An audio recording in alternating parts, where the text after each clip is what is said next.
फारूकी साहब, वैसे एक बात देखा जाए तो बड़े दुर्भाग्य की बात है, आप लोग सरकार को बाहर से समर्थन दे रहे हैं। इस बार तो आपने भी कहा कि भाई पवन बंसल साहब को इस्तीफा देना चाहिए।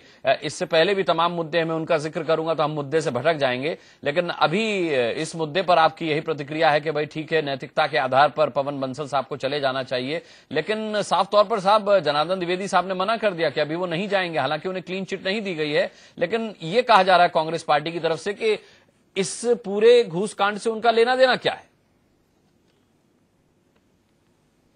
देखिए, जहां तक इसमें दो मुद्दे हैं। एक तो जहां तक करप्शन का ताल्लुक है, वो तो यकीनी बात है मुल्क के लिए काफी ये चिंता का विषय है कि कोई भी पॉलिटिकल पार्टी, उससे मेजर जो खास तरीके से दो मेजर पॉलिटिकल पार्टीज हैं, वो कहीं ना कहीं किसी न किसी तरह से जहां भी पावर के अंदर है उनके ऊपर करप्शन के चार्जेस लग रहे हैं। लेकिन उसी के साथ साथ एक बात ये भी देखनी होगी हमको कि ऐसा नहीं है कि हमारे जो सिस्टम्स हैं वो हमने कहा दो बड़ी पार्टियां हैं, उनके ऊपर बराबर हमारी पार्टी भी है, तो सीबीआई वही सरकार बचा रही है। बताइए क्या नहीं, कोई मुद्दे से भटक जाएंगे। दो पार्टी की बात आएगी तो फिर मुद्दे से कैसे भटकेंगे? ये इस समय जो है देश की हालत ऐसी है जहां केवल दो पार्टियों को कहेंगे। समाजवादी पार्टी मायावती जी के खिलाफ जांच करा रही है, मायावती जी तो इनके खिलाफ कराती थी।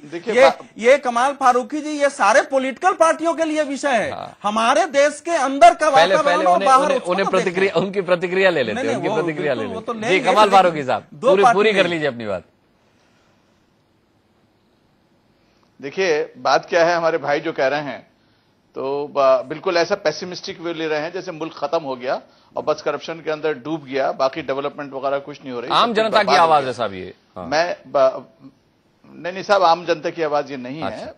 पर करप्शन जो कुछ भी हो रहा है वो चिंता का विषय जरूर है, लेकिन उसी के साथ साथ हमारा मुल्क प्रोग्रेस भी कर रहा है और हमारे मुल्क की जो इंस्टीट्यूशंस हैं, संस्थाएं हैं, वो काम भी कर रही हैं। उनके ऊपर इल्जाम जरूर आ रहा है, लेकिन जहां तक सीएजी का ताल्लुक है, सीएजी ने भी देखिए अपना काम किया है और सीबीआई ने भी अब ये भी जो कुछ आज जो पकड़ा है, सीबीआई ने पकड़ा है, जिसको काफी क्रिटिसाइज किया जा रहा है। तो सवाल ये पैदा होता है कि सारी मंथन होने के बाद ये चीजें निकल कर आएंगी और उसमें से एक पॉजिटिव एंगल जरूर निकल कर आएगा, जिसमें इन तमाम चीजों के ऊपर हम समझते हैं कि इलेक्शन कमीशन का भी इसमें हिस्सा रहेगा। जो इलेक्शन में जो रिजल्ट निकल कर आएंगे उसके अंदर भी लोग बाग क्योंकि परेशान है, चिंता है कि भाई ये मुल्क में हर तरफ ये करप्शन का बाजार क्यों गर्म हो रहा है, तो उसका कोई ना कोई इसका पॉजिटिव हल निकल कर आएगा।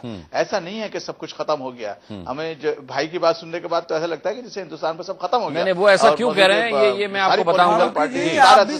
सारा मीडिया, सारा सब खत्म हो गया। ठीक बात है कि आशावादी बने रहना चाहिए, लेकिन सवाल ये उठता है कि इसमें सहयोग सरकार का कितना मिल रहा है, नेताओं का, मंत्रियों का कितना मिल रहा है। एक इस सिलसिले में रिपोर्ट देख लेते हैं छोटी सी, फिर इस चर्चा में वापस आते हैं।